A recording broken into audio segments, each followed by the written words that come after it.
Assalamualaikum warahmatullahi wabarakatuh.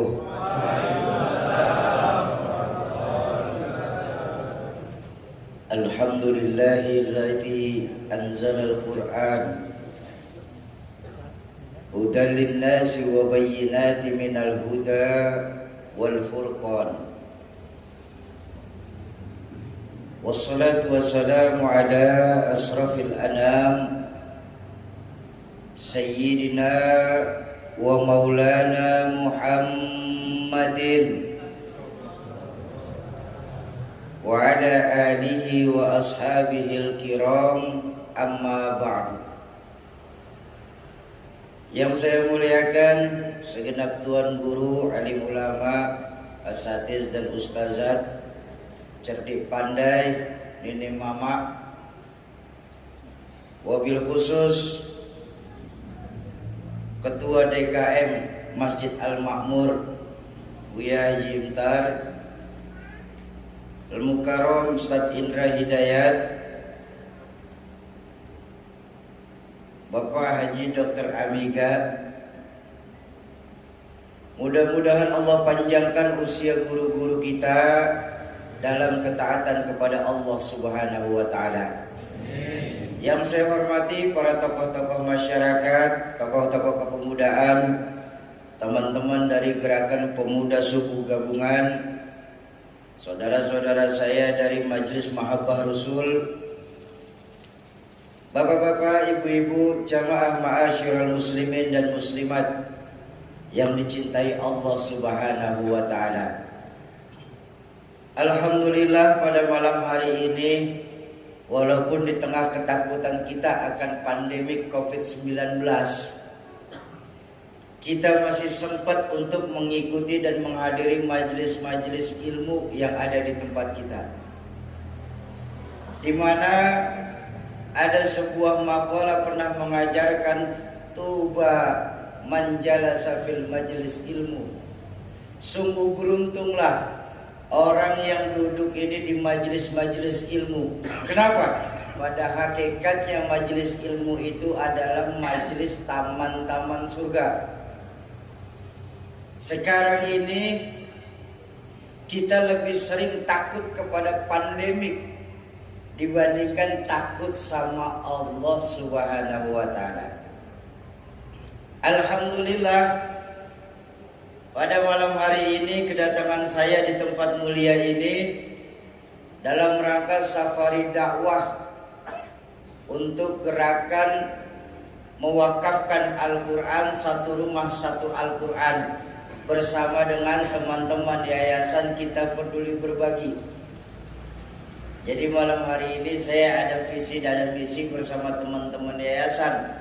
Tapi mohon maaf, saya juga ingin mengucapkan permohonan maaf karena terlambat hadir ke sini. Tapi saya yakin di Aceh sini terlambat masih lebih baik daripada tidak datang sama sekali. Itu dalilnya orang yang terlambat, ya. Sebentar, saya kurang nyaman ngomong begini. Bapak-bapak dan ibu-ibu, jamaah ma'asyiral muslimin dan muslimat, para calon penghuni surganya Allah yang dicintai Allah Subhanahu wa taala. Dalam agama, yang namanya agama, ada hal-hal yang bisa dilogikakan, tapi juga banyak hal-hal yang tidak dapat dilogikakan. Kalau dalam agama semua hal bisa dilogikakan, itu bukan agama namanya, tapi ilmu pengetahuan.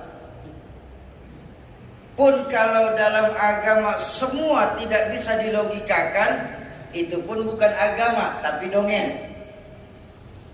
Yang namanya agama ada hal-hal yang bisa dilogikakan, tapi juga banyak hal-hal yang tidak dapat dilogikakan.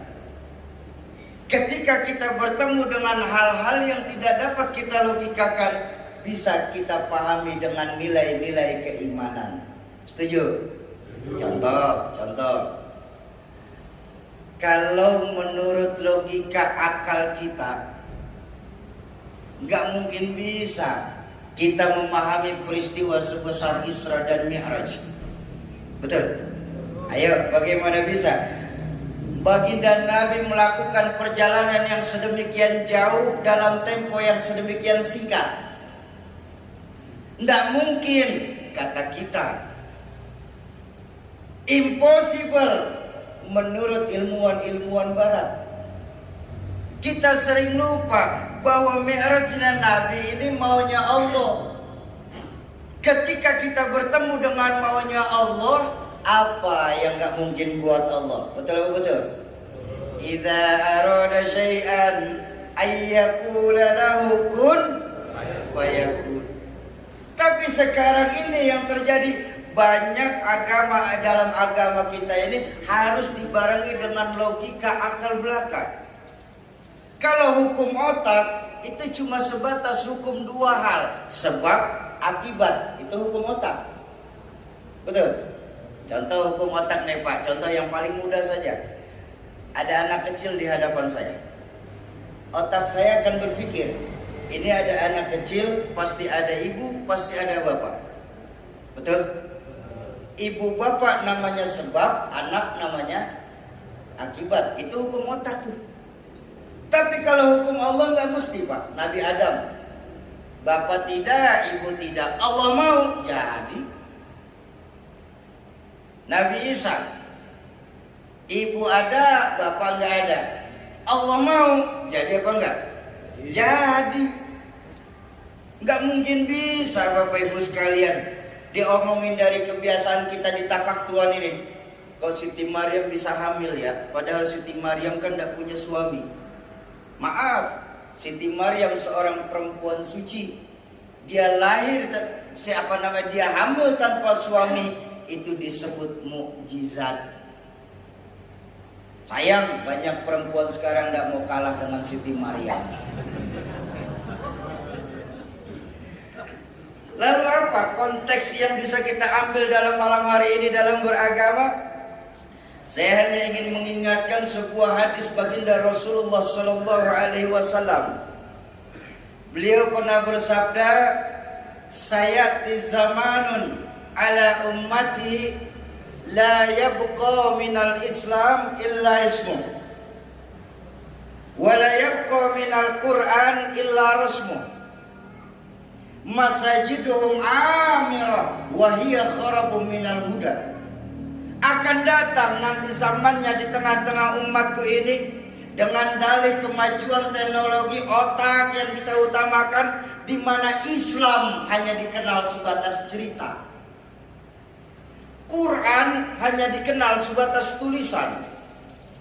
Saat itu kata baginda Nabi dalam hadis, masjid-masjid bagus, musola megah-megah, tapi maaf, kosong dari pancaran sinar hidayah. Ayo kita renungkan hadis baginda Nabi ini sekarang. Saya tanya sekarang, di kita ini di provinsi Aceh, masjid bagus-bagus apa enggak? Alhamdulillah, alhamdulillah. Musola megah-megah apa enggak sekarang? Bahkan sekarang banyak musola menggunakan AC, ya. Benar. Tapi maaf Bapak Ibu sekalian, maaf sekali maaf. Kita lihat sekarang fungsi masjid dan musola yang ada di provinsi Aceh ini pada umumnya enggak ubahnya layaknya sebuah museum. Tahu museum? Tempat penyimpanan barang-barang antik. Yang isi masjid sama musola kita di sini sekarang penghuninya rata-rata 50 tahun ke atas. Barang antik.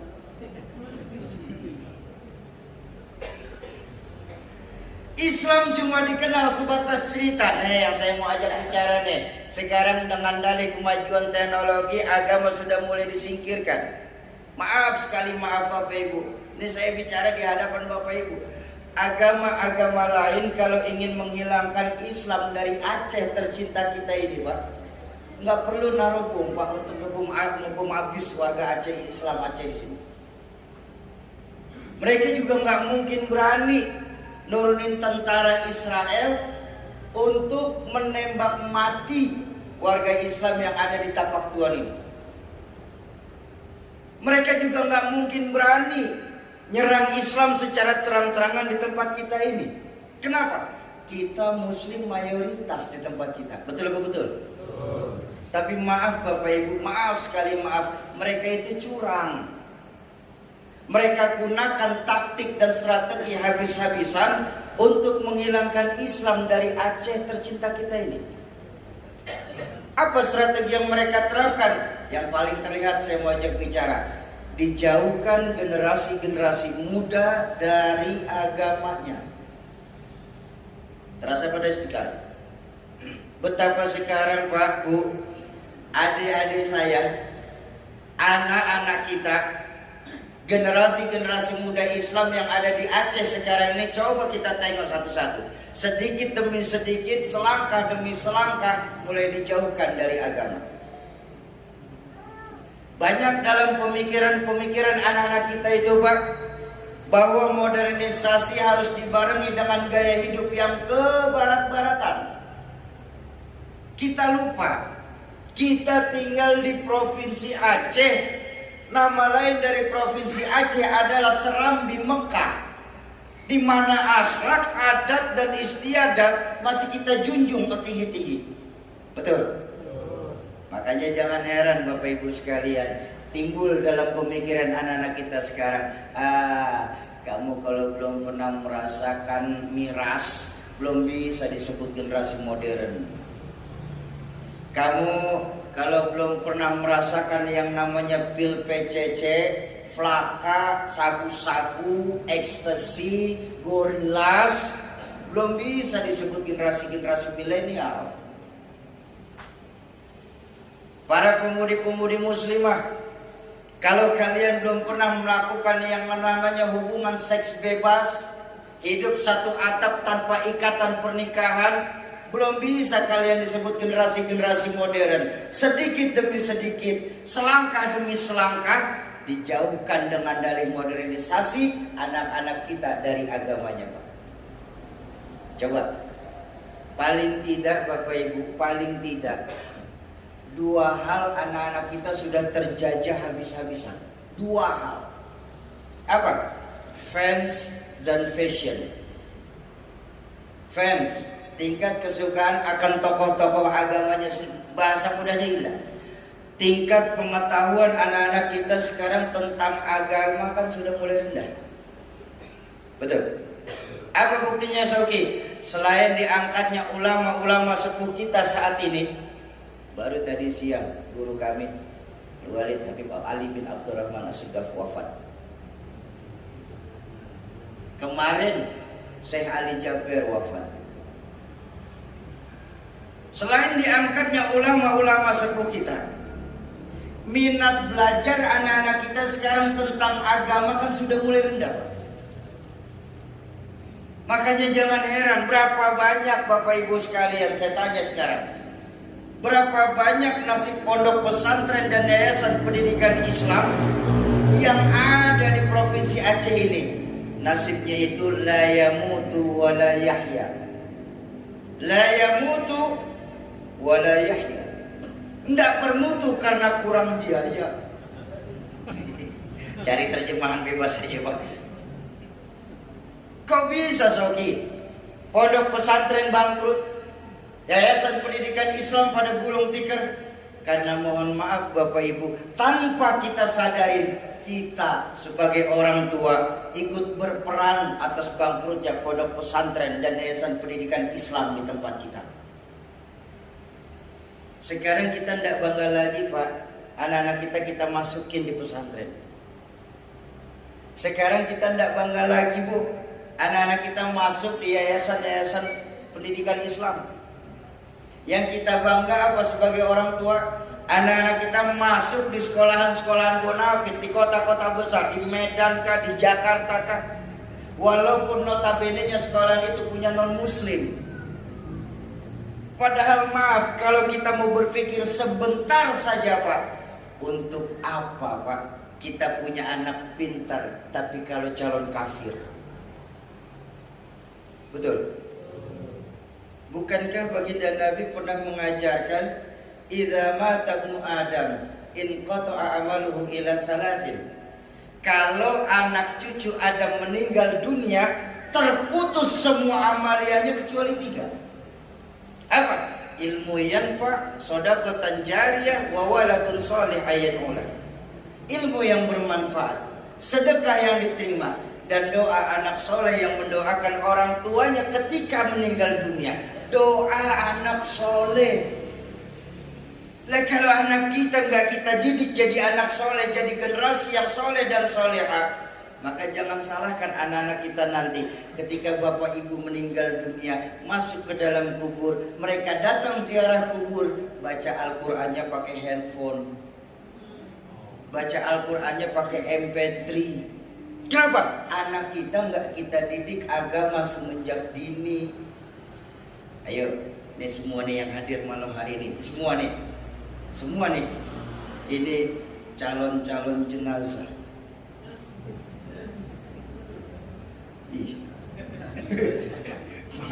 Maaf, saya bicara di hadapan calon jenazah. Masya Allah. Calon anggota legislatif banyak yang masih stres nggak kepilih sampai sekarang. Calon menteri ngimpi kita Pak. Tapi kalau calon jenazah pasti. Betul. Semua kita cuma sebatas perantau Pak di bumi Allah ini. Semua kita. Loh namanya orang merantau kan mesti pulang. Orang merantau mesti pulang. Bodoh kita Pak. Maaf saya berani bilang bodoh kita ini.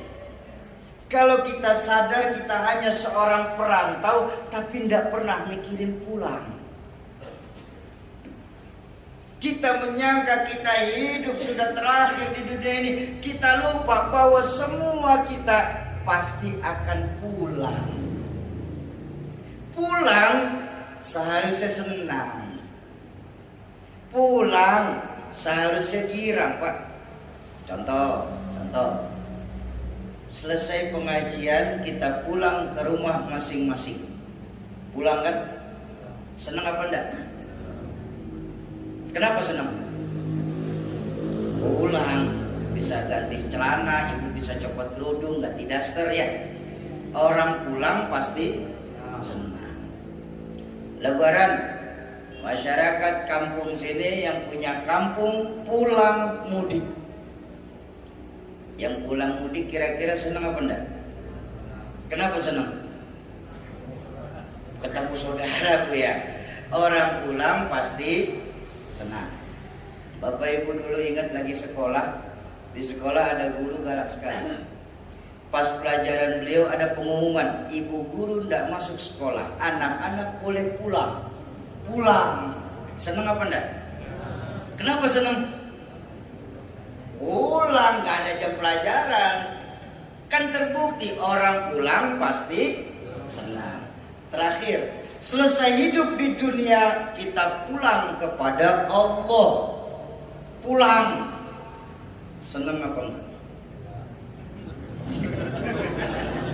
Ragu-ragu. Enggak konsekuen nih. Mau bilang senang, khawatir ntar pagi Bu ya. Apa sih yang bikin kita pulang itu kepada Allah berat Pak? Ada yang mengganjal di hati? 2 hal. Pertama, hubbud dunya wa karahiyatul maut. Kita terlalu cinta sama dunia. Begitu timbul saat berpisah, tiba saat berpisah karena tidak punya bekal. Tidak punya bekal maksain berangkat. Sampai tujuan belum tentu, sengsara di tengah jalan sudah terlihat. Kenapa? Tidak punya bekal berangkat. Saya hanya punya duit 150.000 rupiah. Mau berangkat dari Jakarta menuju ke Aceh. Kira-kira sampai apa enggak? Bu, kalau saya maksain Pak, jadi gembel saya tengah jalan. Kok bisa? Yang nggak punya bekal berangkat. Betul? Sama modelnya kayak kita punya kawan Pak. Sudah tahu nggak pernah sholat, mati. Berani amat. Pak Ahmad aja nggak berani tuh. Ayo saya ajak jalan-jalan sebentar. Sampai jam berapa kita ngaji? Jam 1. Jam 1. Baik, jam 1. Ayo saya ajak jalan-jalan sebentar. Pertama-tama kita nggak tinggal di sini nih, kita Pak Tuan ini enggak. Di mana kita tinggal Pak? Alam ruh. Jauh sebelum jasad yang sedang kita pakai diciptakan, ruh terlebih dahulu diciptakan. Ilmu kedokteran mencatat yang namanya manusia ada 2 unsur yang benar-benar manusia. Ada ruh, ada jasad. Itu manusia. Jasad tanpa ruh bangkai namanya. Betul. Ruh tanpa jasad hantu sebutannya. Manusia ada ruh, ada jasad. Tapi jauh sebelum jasad diciptakan, ruh terlebih dahulu diciptakan. Berapa lama tinggal di alam ruh kita? Wallahu a'lam bissawab. Hanya Allah saja yang tahu berapa lama kita tinggal di sana. Dari alam ruh selesai, merantau kita, pindah. Kalau kata istilah anak-anak muda sekarang, hijrah. Hijrah untuk pertama kali kita. Kemana kita pindah? Alamul butun, alam rahim. Alam yang ada di kandungan ibu-ibu kita tuh Pak. Betul? Pernah enggak kita ngetem di situ Pak? Berapa lama kita tinggal di alam ruh? 9 bulan 10 hari. Wahnan ala wahni. Penderitaan di atas penderitaan. 9 bulan 10 hari orang tua kita mengandung kita. Selesai? Belum. 9 bulan 10 hari begitu keluar hidup sempurna. Fi ahsanit taqwim. Sesempurna-sempurnanya makhluk Allah, kita nih manusia Bang. Percaya gak kita makhluk paling sempurna? Sebagian masih diam, berarti ragu-ragu. Sekarang saya tanya, tahu kebun binatang? Nah, pasti semua tahu insya Allah. Di kebun binatang, Pak, makhluk Allah itu ribuan. Bandingkan dengan kita, ganteng mana? Fi ahsanit taqwim. Betapa, kalau tidak percaya nanti pulang silahkan kita ngaca di depan kaca. Betapa Allah kasih kita muka. Di muka apa cuma muka doang? Enggak, Allah kasih kita mata. Enggak cukup 1, 2 Allah kasih tuh mata buat kita. Dua-duanya menghadap ke depan. Bayangkan kalau mata 1 di belakang. Enggak laku kacamata. Selesai dikasih mata? Belum. Allah kasih kita hidung. Di hidung juga Allah kasih kita lubang buat bernapas. Enggak cuma 1, 2 pula Allah kasih itu lubang hidung. Dua-duanya menghadap ke bawah. Bisa bayangkan lubang hidup ngadepnya ke atas. Kalau hujan bingung kita nyari tutupan hidup. Fi ahsanit taqwim. Tapi mohon maaf Pak, kenapa kita sekarang ini sebagai sosok makhluk yang sempurna seringkali tidak pernah merasa cukup dengan apa yang Allah berikan kepada kita, terutama kaum perempuan yang masih muda Pak. Rambut sudah benar-benar keriting dikasih Allah dilurusin, namanya rebonding. Dulu yang kita tahu pagar itu cuma sebatas untuk masjid, musola dan rumah. Sekarang ini gigi pada dipagerin Pak.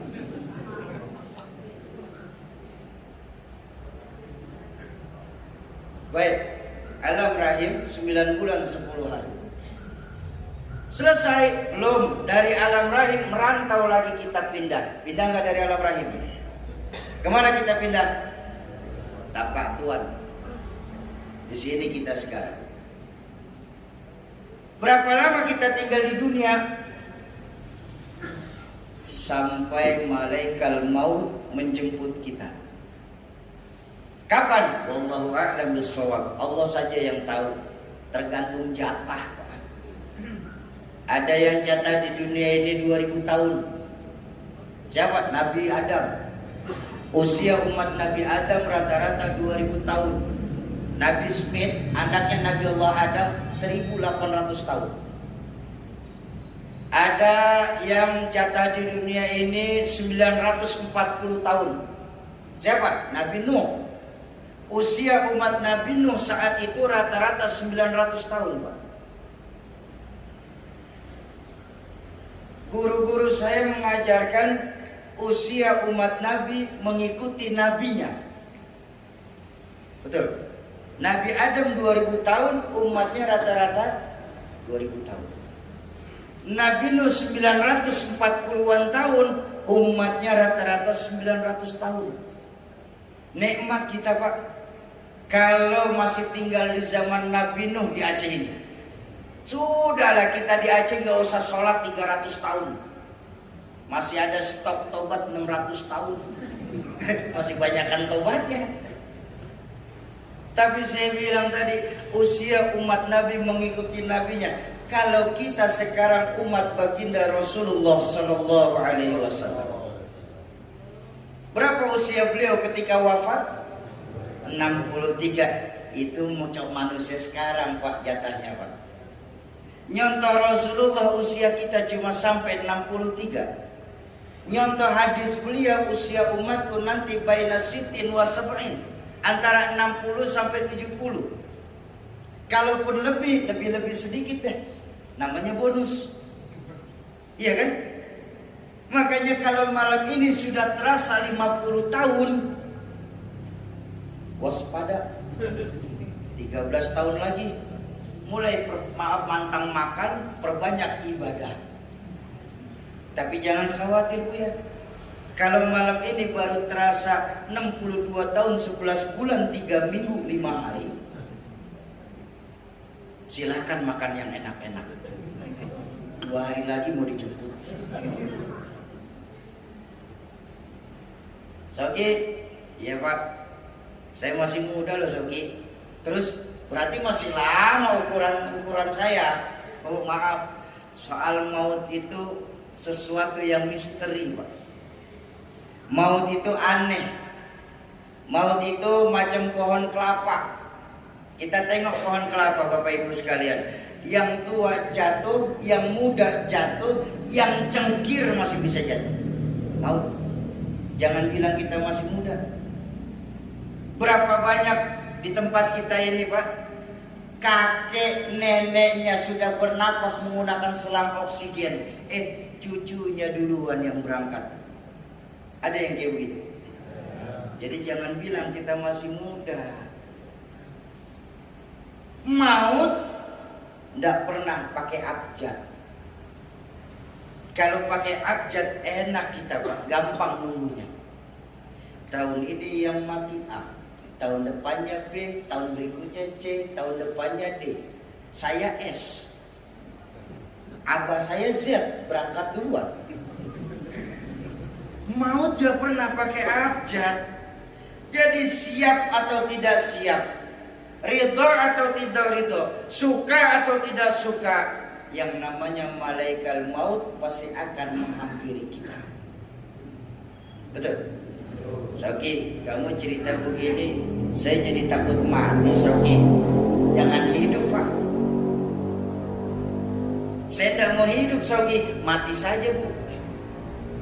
Kenapa? Muslim itu, Pak, berani hidup, nggak boleh takut untuk mati.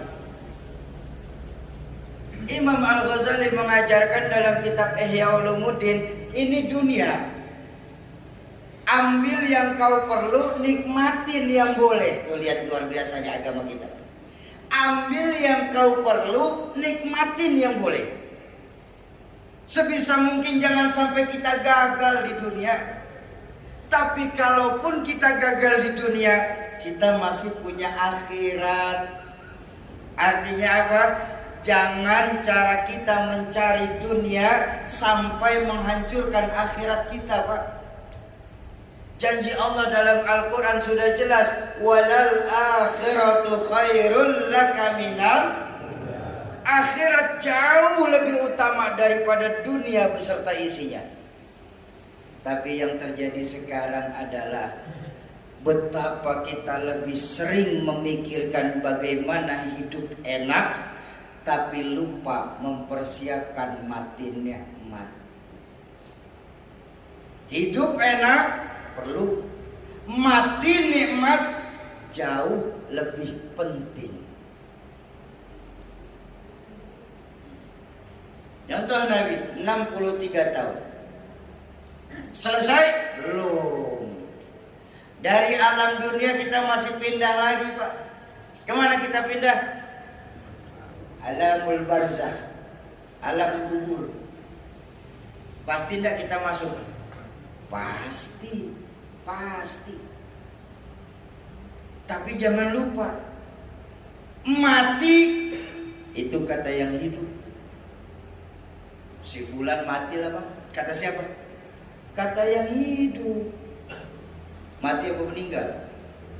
Meninggal. Yang bilang meninggal, ayo kita baca bareng-bareng Pak ya. Inna sholati wa ma stop. Mati apa meninggal? Tidak ada dalam wa meninggal. Tidak ada. Maaf, canda. Mati kata yang hidup Pak. Yang ngalamin kan lagi pindah. Betul? Jadi jangan pernah kita berpikir di sini, ya Allah Sogi hidup susah amat di dunia ya, mati saja kali selesai urusan. Belum. Hidup hanya sebuah perjalanan panjang, perpindahan dari satu tempat ke tempat yang lain. Mau? Saya ajak bicara kematian, karena memang idza mata ibnu Adam. Nah sekarang malam hari ini di Masjid Al-Makmur ini saya mau ajak bicara kematian. Boleh? Boleh. Sebaik-baiknya manusia yang paling sering mengingat tentang kematian. Baginda Nabi mengajarkan kafa bil mauti wa'izon. Cukuplah mautnya sebagai pelajaran kita dalam mengarungi kehidupan ini. Ayo, saya ajak kita belajar mati sebelum mati beneran. Ini nanti nih Pak, nanti. Setelah malaikat maut mencabut ruh kita, Allahu Akbar. Saya tidak bisa bayangin ketika nanti malaikat maut mencabut ruh Pak. Rasa sakit sakaratul maut itu Pak, dalam berbagai riwayat ditulis ada yang bagaikan 30 kali tebasan pedang yang paling tajam. Riwayat lain mencatat bagaikan ditusuk ribuan jarum secara bersamaan. Riwayat lain menyatakan bagaikan dikuliti hidup-hidup dari ujung kaki sampai ujung pala. Begitu rasa sakitnya sakaratul maut. Mampukah kita dengan amal yang sedikit ini menghindari rasa sakit sakaratul maut itu sendiri? Tapi baiklah, nanti guru-guru kita yang akan menjelaskan itu. Yang saya mau ajak, ketika ruh berpisah dari jasad Pak, ruh itu masih bisa melihat, ruh itu masih bisa bicara. Hanya kita yang di dunia ini nggak bisa dengar. Kenapa? Sudah beda alam. Tapi bayangkan di saat kita yang meninggal dunia, hari itu saat kita meninggal dunia, kita lihat Pak, ternyata orang banyak sekali sayang sama kita Pak. Percaya Bu? Coba tengok nanti di saat kita meninggal dunia, biar kita sudah pada besar, tidak perlu mandi sendiri Pak. Dimanja kita hari itu, dijadikan kita raja dan ratu sehari. Sholat berhenti sudah, tidak usah sholat lagi. Betul?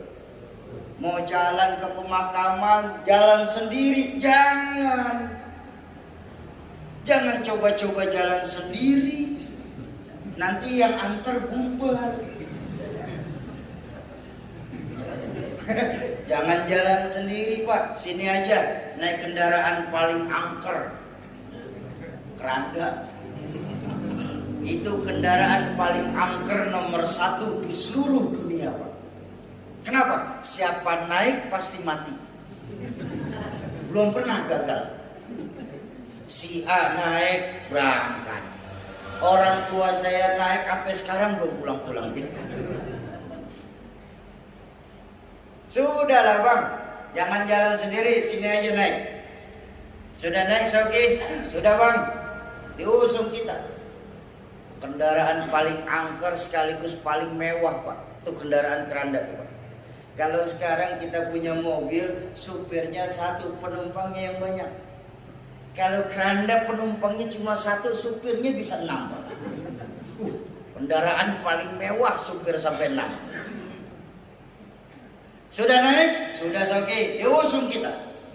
Ketika diusung pak, kalau saat ini kita naik kendaraan, ratusan lagu bisa kita setel sepanjang jalan, betul. Tapi ketika naik keranda, cuma satu lagu yang akan diputar. Ketika kita hendak dikusung, Bismillah wa ala millati Rasulillah wahidu la ilaha illallah. Diusung kita. Mana pak? Pindah. Kenapa pindah? Kontrak habis. Bu, kontrakan nggak bisa diperpanjang loh. Kita kontrak rumah bisa perpanjang, kontrak ruko bisa kita perpanjang.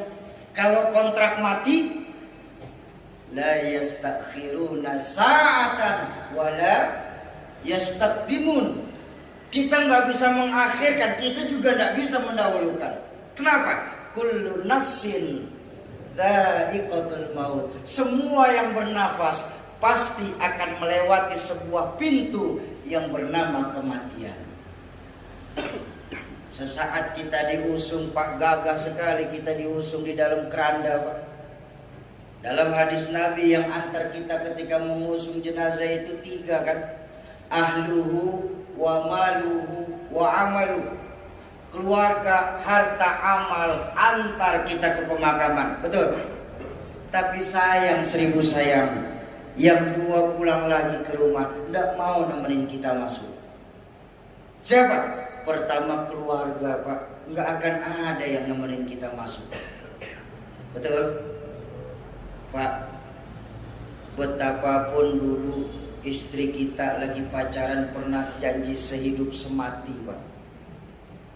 Di bawah tiang listrik yang belum ada lampunya satu. Lagi pacaran istri kita mah, bang, apalah artinya hidup ini tanpa kau di sisiku. Dulu. Begitu melihat suami terbujur kaku, pak, saya rela bapak berangkat duluan pak. Ya bu ya, bu. Kalau ibu yang berangkat duluan, kalau ibu-ibu nih yang berangkat duluan, jangan harap suami ibu bakal nyusul masuk.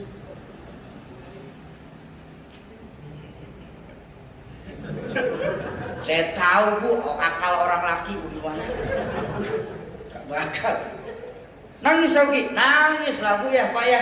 Namanya istri meninggal, kita suami nangis saat itu. Mata kiri, yang kanan nyari mana gantinya dia. Kiamat.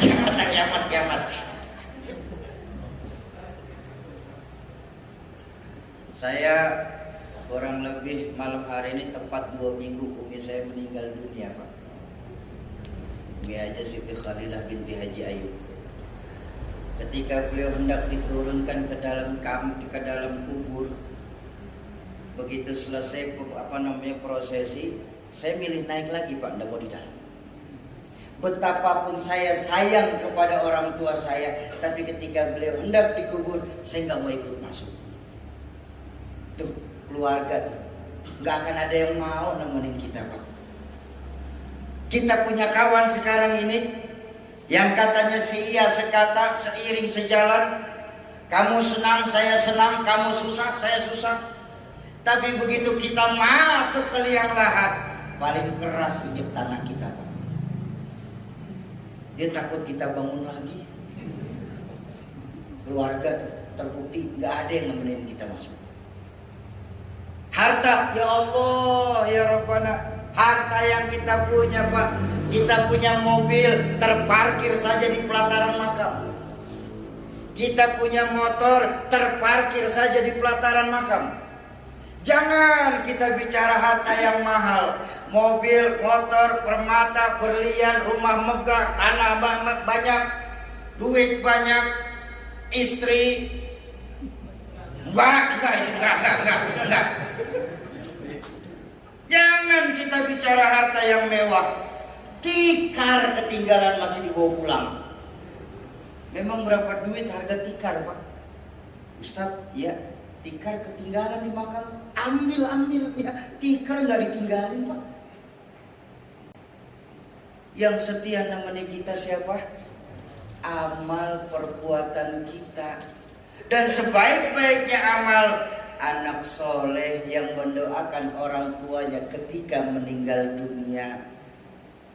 Bapak-bapak dan ibu-ibu jamaah ma'asyiral muslimin dan muslimat, para calon penghuni surganya Allah yang dicintai Allah Subhanahu wa taala.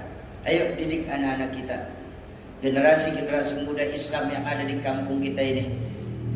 Tanamkan kembali nilai-nilai agama semenjak dini dalam rumah tangga kita. Ingat, baginda Nabi mengajarkan al-baitu madrasatul ula. Rumah itu pesantren pertama buat anak-anak kita. Bagaimana anak-anak kita? Makanya saya sering bilang, jangan pernah kita di sini berharap punya anak yang soleh dan soleha kalau kita sendiri tidak bisa berlaku soleh dan soleha di hadapan anak-anak kita. Mimpi kita di kampung kita ini punya generasi muda yang Qurani. Kalau kita sendiri tidak mau menghidupkan Al-Quran dalam rumah tangga kita. Pepatah Arab dulu pernah mengajarkan, ma fil aba fi abna. Bapak kalong, anak kampret. Bapak nyolong, anak nyopet. Fotokopi bagaimana asli. Jangan pernah kita berharap bisa melihat anak-anak muda masuk dan menghidupkan sholat berjamaah di masjid kita. Kalau kita sendiri sebagai orang tua tidak mau mengajarkan anak-anak kita masuk ke masjid dan menghidupkan sholat berjamaah. Ini kan sekarang, ya saya bilang tadi, kita Pak orang tua yang salah. Sekarang ini dengan dalih modernisasi, kita sebagai orang tua sering Pak begitu masuk sholat subuh, kita buka kamar anak kita, bukan kita bangunin Pak, malah kita selimutin. Makin pulas anak kita tidurnya. Kalau saya dulu tahadusan bin nikmah, kalau sudah masuk waktu sholat subuh, kami belum bangun tuh bersaudara, itu pasti paling tidak satu gayung nempel di muka kita air. Sama orang tua, sama Walid almarhum Kiai Zainuddin MZ. Sekarang enggak kayak begitu. Ini loh saya bilang, dijauhkan generasi-generasi muda anak-anak kita sekarang dari agamanya. Karena kita sekarang yang kayak begitu mendidik anak-anak kita seperti itu Pak. Kita baru kepikiran pesantren, kita baru pikiran sekolah-sekolah Islam itu Pak. Justru di saat anak-anak kita nggak masuk sekolah-sekolah munafik, dengan dalih daripada anak saya nggak sekolah, mendingan masuk pesantren. Yang kedua, kalau anak kita sudah kelewatan nakalnya, baru kita titipin di pesantren. Seolah-olah pesantren buat tempat penitipan anak-anak nakal. Kita tidak pernah sadar bahwa agama ini penting dalam kehidupan kita. Agama ini sangat menolong kita nanti untuk mengarungi kehidupan kita yang akan datang. Dulu kalau saya kecil, lagi saya kecil Pak, kalau ada teman-teman orang tua datang ke rumah Bu, bertanya kepada kami, Sauki, iya Bu ya, kamu besar ingin seperti siapa Sauki? Saya ingin seperti Teguh Umar Bu ya. Lain waktu datang lagi pertanyaan yang hampir sama. Kamu besar ingin seperti siapa Sauki? Saya ingin seperti Mbah Hashim Asy'ari Bu. Lain waktu datang lagi, kamu ingin seperti siapa? Saya ingin seperti Jenderal Sudirman. Coba tanya sama anak kita sekarang Pak, kamu besar ingin seperti siapa? Hati-hati. didik anak-anak kita, generasi-generasi muda Islam yang ada di Provinsi Aceh ini, Pak. Ini sudah memprihatinkan. Tuh, yang pertama, fans. Yang kedua, fashion. Gaya berpakaian adik-adik saya. Anak-anak muda Islam sekarang itu sudah mulai terjajah, Pak. Yang laki-laki sudah tidak bangga lagi menggunakan baju gamis, pakai sarung, menggunakan baju koko, menggunakan kopiah. Yang perempuan sekarang lebih prihatin, Pak. Baju adanya sudah jelas-jelas kekecilan, masih dipakein sama mereka. Depan ditutup, belakang terbuka, belakang ditutup, pusernya kemana-mana. Dan mereka dengan bangganya bilang, ini pakaian-pakaian modern. Kalau yang pakaian seperti itu dibilang modern, pakaian yang kurang bahan disebut modern, pakaian yang hampir telanjang disebut modern, maka saya minta maaf, hewan jauh lebih modern daripada kita manusia. Kenapa? Hewan malah nggak pakai baju. Itu jauh lebih modern daripada kita manusia. Hati-hati. Sekarang ini terutama buat kaum perempuan. Baginda Nabi padahal sudah pernah berpesan. Apa sabda beliau buat kaum perempuan? Nisaun kasiyatun ariyat ma'ilat mumilat. Seorang perempuan, Bu, tengok anak-anak kita yang muslimah ya Bu ya. Seorang perempuan apabila mereka berpakaian tapi telanjang, tidak nutup auratnya, tidak menjaga kehormatannya sebagai muslimah, menata rambutnya sedemikian rupa sama menyerupai punuk unta, wa ru'usahunna kal bukhtil ma'ilat, menata rambutnya sama menyerupai punuk unta. Kalau Bapak Ibu kesempatan pergi ke tanah suci, melihat onta, yang paling jelek dari onta itu punuknya, Pak. Sudah gimbal, banyak lalat dan sebagainya. Menata rambutnya sedemikian rupa sama menyerupai punuk unta. Model perempuan nanti yang seperti itu, jangankan mereka melihat sorga, baunya nggak akan mereka cium. Na'udzubillah tsumma na'udzubillah. Padahal wangi sorga 1500 tahun perjalanan sudah tercium wanginya sorga. 500 tahun perjalanan. Saya ngaji dengan guru saya Hadratus Syekh Mbah Nur Muhammad Iskandar, Allah yarham. Ketika nanti kita hendak meniti sirat, Pak. Sirat itu jembatan yang saking tipisnya, satu rambut masih bisa dibelah 7. Kita meniti sirat itu, Pak. Meniti sirat itu, waktu yang kita tempuh itu 1500 tahun perjalanan. 500 tahun terakhir sudah tercium wanginya surga. Ayo, kira-kira Bu, kira-kira melihat surganya dulu apa mencium wanginya dulu? Wanginya dulu baru surga, Pak. Bahkan yang lebih tegas lagi, dalam satu riwayat baginda Nabi dengan tegas beliau bersabda, seorang perempuan yang sudah memasuki masa balighnya, kemudian mereka keluar rumah tanpa menutup auratnya, maka perempuan tersebut sudah menyeret satu kaki orang tuanya ke dalam neraka. Na'udzubillah tsumma na'udzubillah. Ayo didik anak-anak kita, generasi-generasi muda Islam yang ada di Provinsi Aceh ini terutama. Jangan sampai anak-anak kita dengan dalih modernisasi justru malah menjauhkan diri dari agama. Bapak-bapak dan ibu-ibu jamaah ma'asyiral muslimin dan muslimat, para calon penghuni surganya Allah yang dicintai Allah Subhanahu wa taala. Islam hanya dikenal sebatas cerita. Quran hanya dikenal sebatas tulisan. Ini sekarang terjadi nih, Pak. Ayo kita lihat sekarang. Saya punya guru Kiai Haji Syarif Rahmat. Itu beliau melakukan studi banding, Pak. Pak Dokter, beliau melakukan studi banding. Beliau berkata dari 100% penduduk Islam yang ada di Indonesia ini, ternyata nggak sampai 50% yang bisa membaca Al-Quran. Bayangkan, nggak lebih dari 50% yang bisa membaca Al-Quran. Dari 50% yang bisa membaca Al-Quran, kata beliau dalam studi bandingnya, 5% yang bisa baca, tulis, dan mengartikan Al-Quran. Dari yang bisa baca, tulis, dan mengartikan Al-Quran, nggak lebih dari 10% yang bisa baca, tulis, dan mengartikan serta mentafsirkan isi Al-Quran.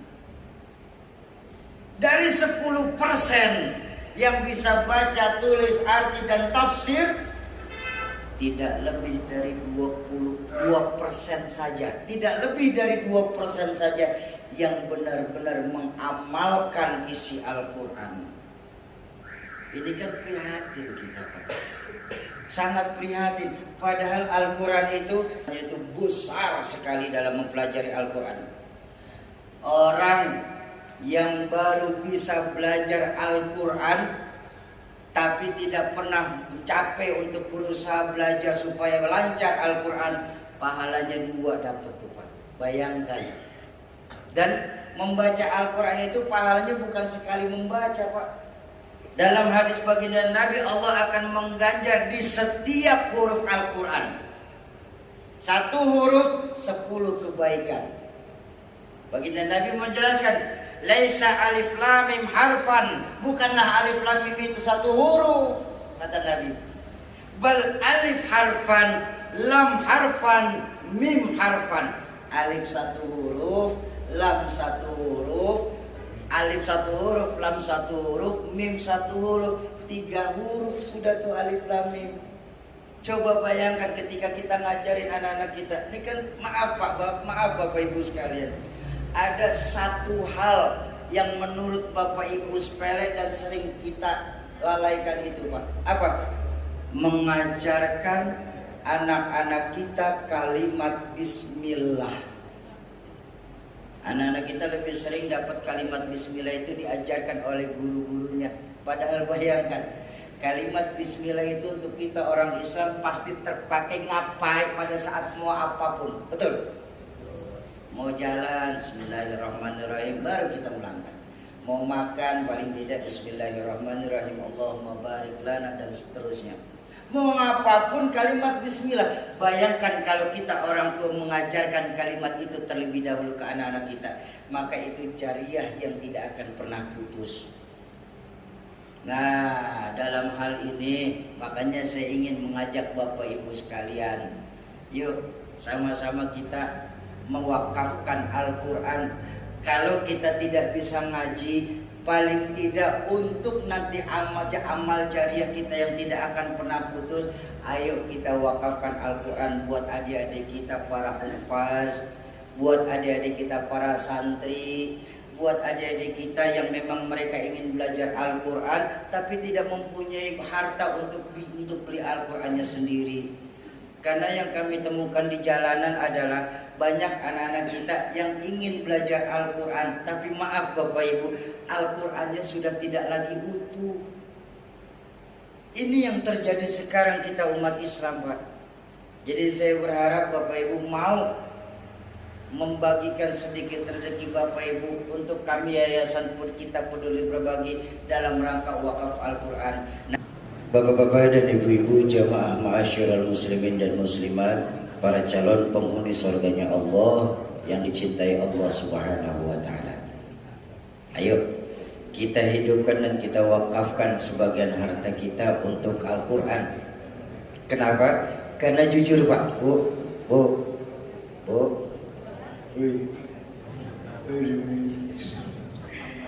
Jujur, tanpa 2 hal ini rasanya sia-sia kita tinggal di Aceh ini, Pak. Tanpa 2 hal ini mubazir kita tinggal di dunia ini. Apa? Ridha Allah dan syafaatul uzmah dari baginda Rasulullah sallallahu alaihi wasallam.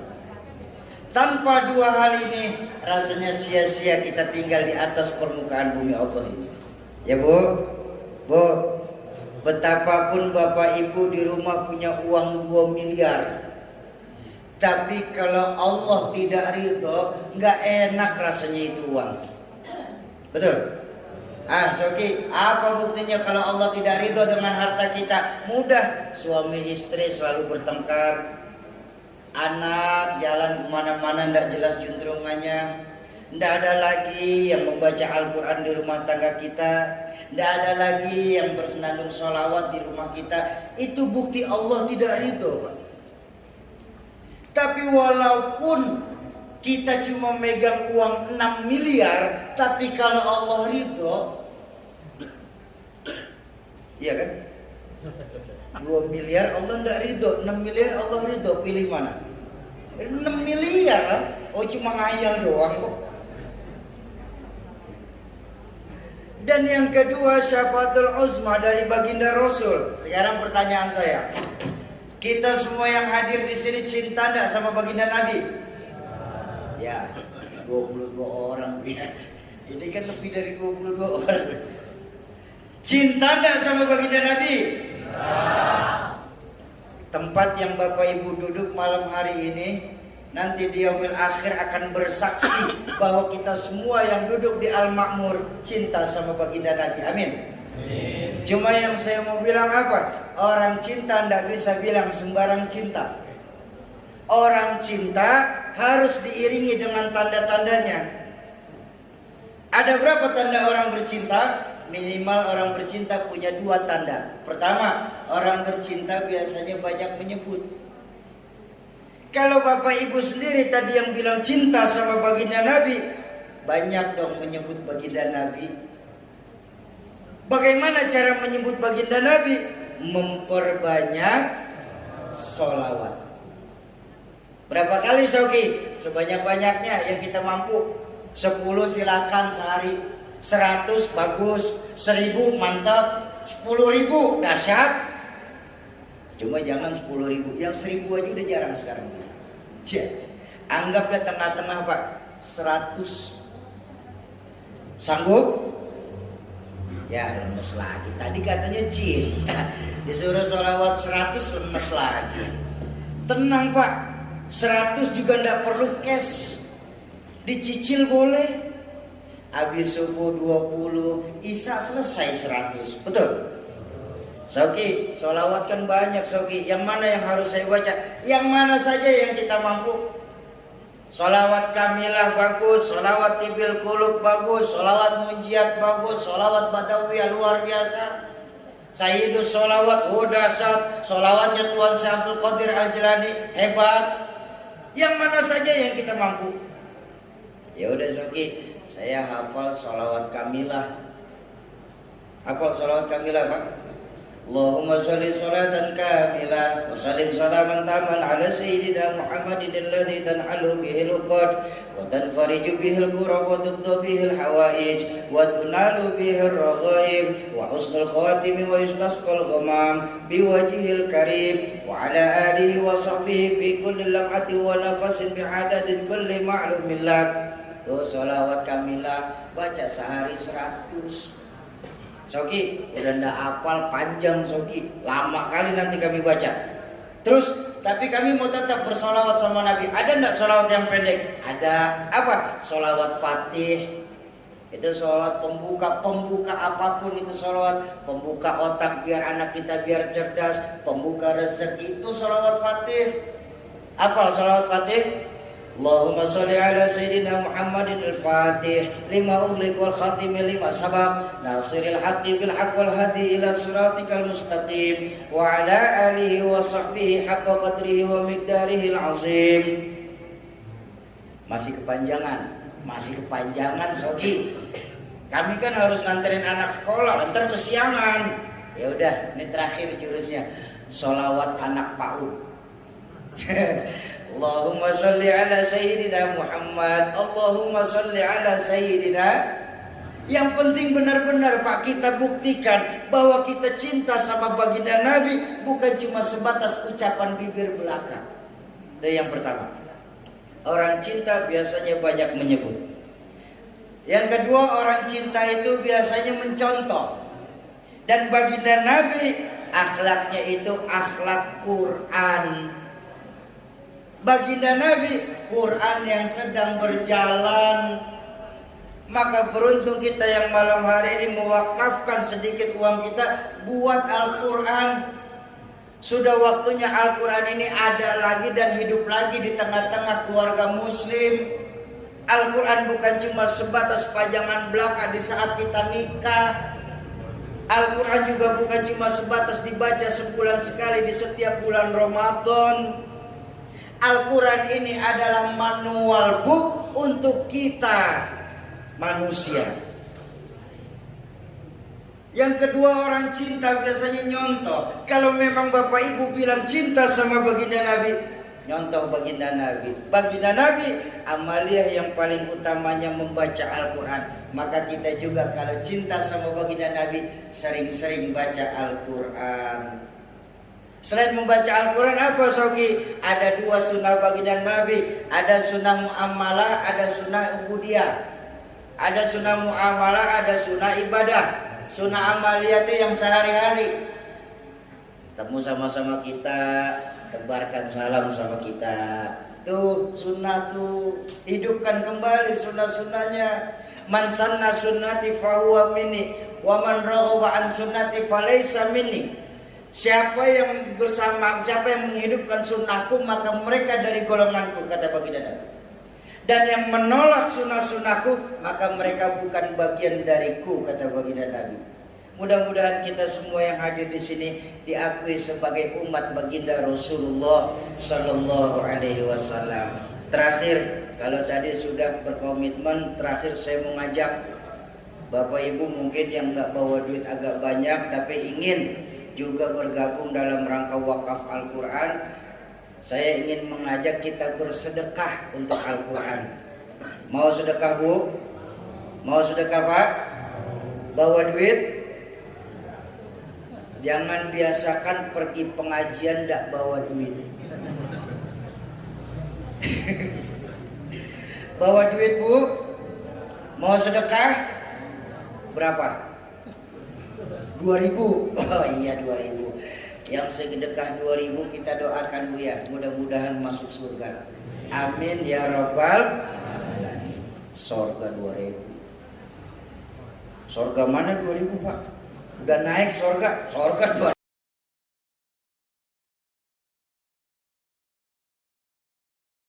Allahumma salli ala sayyidina.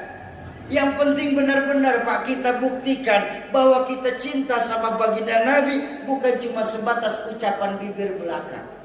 Itu yang pertama. Orang cinta biasanya banyak menyebut. Yang kedua, orang cinta itu biasanya mencontoh. Dan baginda Nabi akhlaknya itu akhlak Quran. Baginda Nabi Quran yang sedang berjalan. Maka beruntung kita yang malam hari ini mewakafkan sedikit uang kita buat Al-Quran. Sudah waktunya Al-Quran ini ada lagi dan hidup lagi di tengah-tengah keluarga muslim.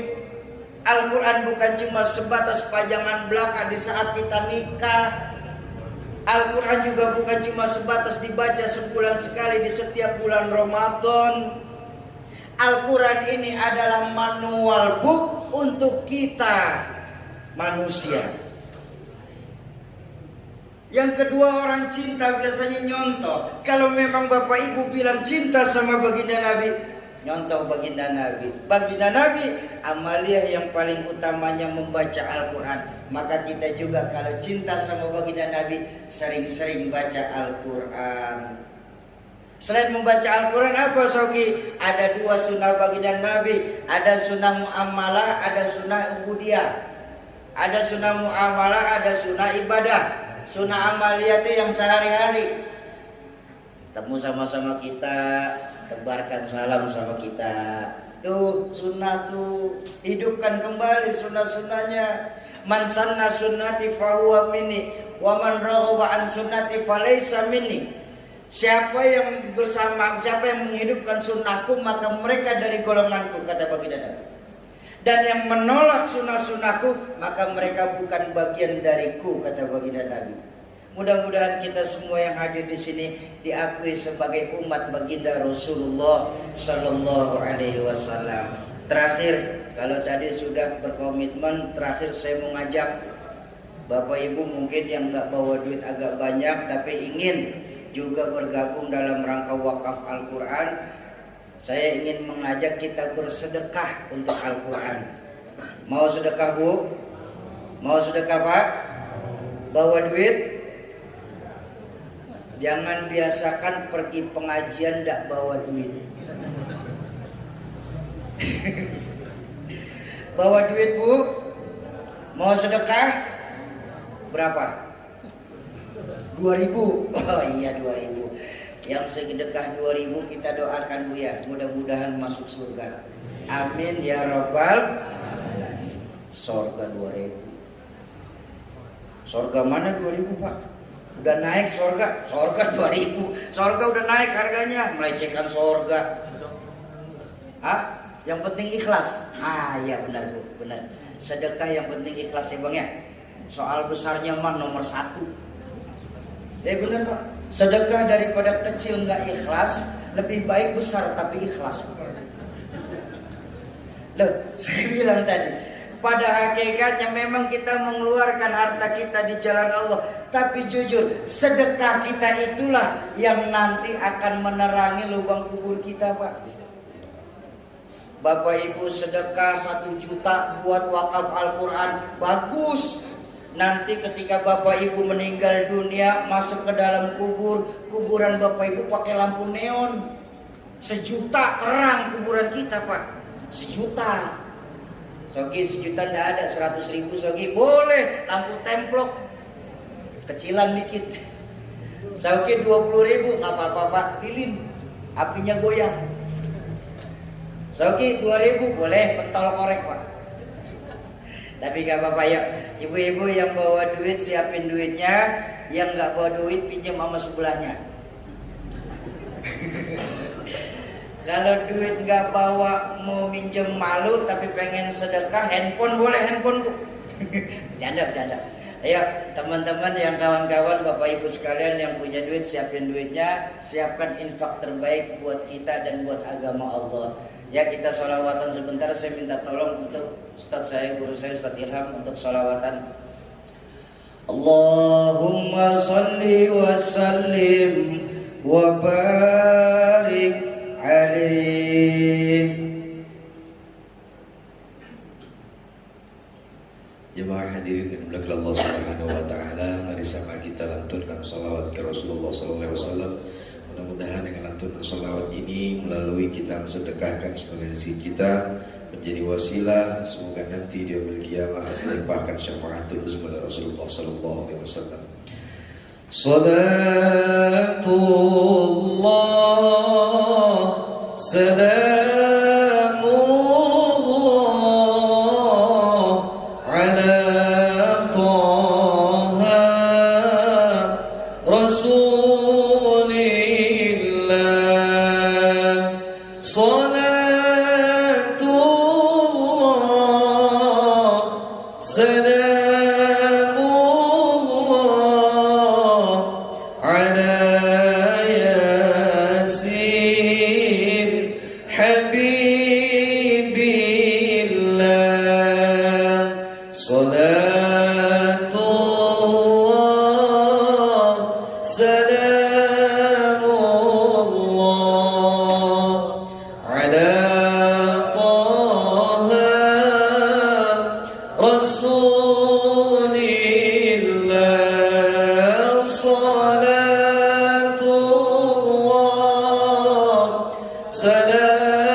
Hidilil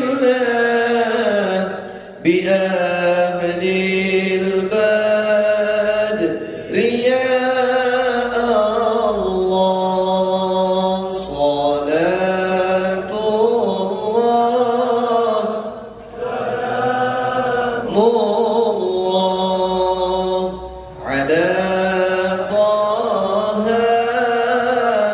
رسول الله صلاة الله سلام الله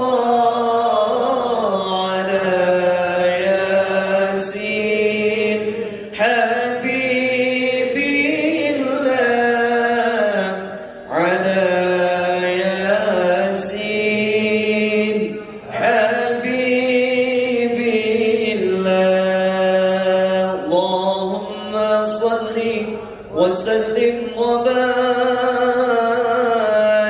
عليه. Ayo sama-sama kita baca suratul Fatihah. Kita tujukan kepada orang tua kita, guru-guru kita, keluarga, sahabat dan kerabat kita yang terlebih dahulu mendahulukan kita. Khusus manijtama'a huna bisababihim kullu.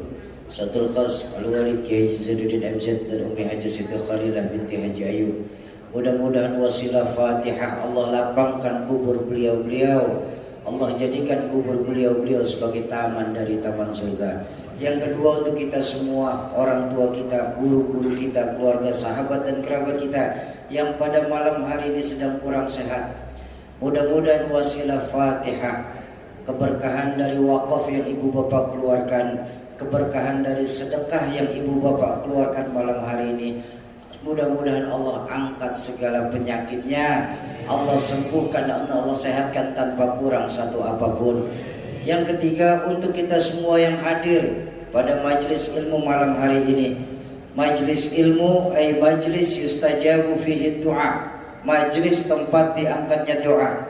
Mudah-mudahan wasilah Fatihah, keberkahan duduk bersama guru-guru kita, keberkahan dari majlis ilmu, keberkahan dari wakaf dan sedekah yang Bapak Ibu keluarkan malam hari ini, serta keberkahan dari yang membawa berkah baginda Rasulullah sallallahu alaihi wasallam. Yang sedang ada hajat, Allah percepat qabul hajatnya, Allah gampangkan segala urusannya, Allah luaskan rezekinya, Allah jadikan anak keturunan kita sebagai anak keturunan yang saleh dan salihah, serta Allah jadikan rumah tangga kita sebagai rumah tangga yang sakinah mawaddah warahmah. Bikaramati Syekh Abu Bakar bin Salim wa habibah Sayyidina Muhammadin sallallahu alaihi wasallam, syai'ulillahi lahumul Fatihah. A'udzu billahi minasyaitonir rajim. Bismillahirrahmanirrahim. Alhamdulillahi rabbil alamin, arrahmanir rahim, maliki yaumiddin. Iyyaka na'budu wa iyyaka nasta'in. Shiratal mustaqim, shiratal ladzina an'amta 'alaihim ghairil maghdubi 'alaihim waladdallin. Amin. Amin amin ya rabbal alamin. Bismillahirrahmanirrahim. Allahumma ya man azima sultan, ya qadimal ihsan, ya daiman ni'am, ya kathiral jud, ya wasi'al ata, ya khafiyal lutfi, ya jamil as-sun'i, ya haliman la ya'jal. Salli ya Rabbi ala Sayyidina Muhammad wa alihi wa sallim warda' an sahabati ajma'in. Allahumma lakal hamdu syukra wa lakal mannu fadla wa anta rabbuna haqqa wa nahnu abiduka riqqa wa anta lam tazal lidzalika ahla. Ya Allahumma ya muyassira kulli asir wa ya jabira kulli kasir wa ya sahiba kulli farid wa ya mughniya kulli faqir wa ya muqawwiya kulli dha'if wa ya ma'mala kulli makhif. Yassir alaina kulla asir fataysirul asir alaika yasir. Allahumma ya man la yahtaju ila al-bayan wa tafsir, hajatuna kathir, hajatuna kathir, hajatuna kathir wa anta alimun biha wa basir. Allahumma inna nakhafu minka wa nakhafu mimman yakhafu minka wa nakhafu mimman la yakhafu minka. Allahumma bihaqqi man yakhafu minka najjina mimman la yakhafu minka. Allahumma bihaqqi sayyidina Muhammad uhrusna bi'ainika allati la tanam waqnufna bikanafika alladhi la yuram warhamna biqudratika alaina fala tuhlikuna wa anta thiqatuna wa rajauna. Rabbi ighfir lana wa liwalidina warhamhum kama rabbawna shighara wa li jami'il muslimina wal muslimat wal mu'minina wal mu'minat al ahya'i minhum wal amwat innaka ala kulli syai'in qadir. Allahumma ighfir ummat sayyidina Muhammad, Allahumma ansur ummat sayyidina Muhammad, Allahumma jibur ummat sayyidina Muhammad. Rabbana hab lana min azwajina wa dhurriyyatina qurrata a'yun waj'alna lil muttaqina imama. Rabbana atina min ladunka rahmah wa hayyi lana min amrina rasyada. Rabbana zalamna anfusana wa illam taghfir lana wa tarhamna lanakunanna minal khasirin. Rabbana atina fid dunya hasanah wa fil akhirati hasanatan wa qina adzabannar wa qina adzabannar wa qina adzabannar. Wa sallallahu ala sayyidina Muhammad wa ala alihi wa sahbihi wa sallam.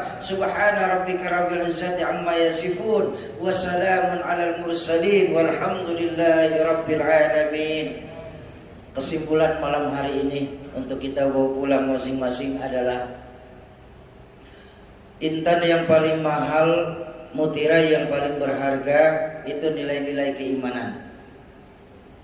Jaga iman kita baik-baik, tapi mohon maaf Bapak Ibu sekalian, jangan cuma jaga buat kita, wariskan kepada anak cucu kita nanti. Tanamkan kepada anak-anak kita, nak, zaman boleh berganti nak, tapi keyakinan jangan sampai mati. Nah, masa silahkan berubah nak, tapi akidah jangan sampai goyah. Kenapa memang? Untuk iman kita hidup. Dengan iman sekarang kita sedang berjuang, dan dalam iman nanti kita berharap bisa kembali ke hadirat Allah Subhanahu wa ta'ala. Kalau ada kalimat-kalimat yang salah, itu mutlak datangnya dari mulut saya yang bodoh ini. Sungguh saya yang berdiri di hadapan Bapak Ibu tidaklah lebih alim daripada Bapak Ibu yang duduk di hadapan saya. Mohon dibukakan pintu ridho dan pintu maaf yang sebesar-besarnya. Terima kasih kepada segenap DKM Masjid Al-Makmur, kepada teman-teman panitia yang sudah mempersiapkan kedatangan kami di sini. Sekali mohon maaf, semoga Allah yang membalas pahala-pahala kita semua. Usikum wa nafsi bittaqwallah. Assalamualaikum warahmatullahi wabarakatuh.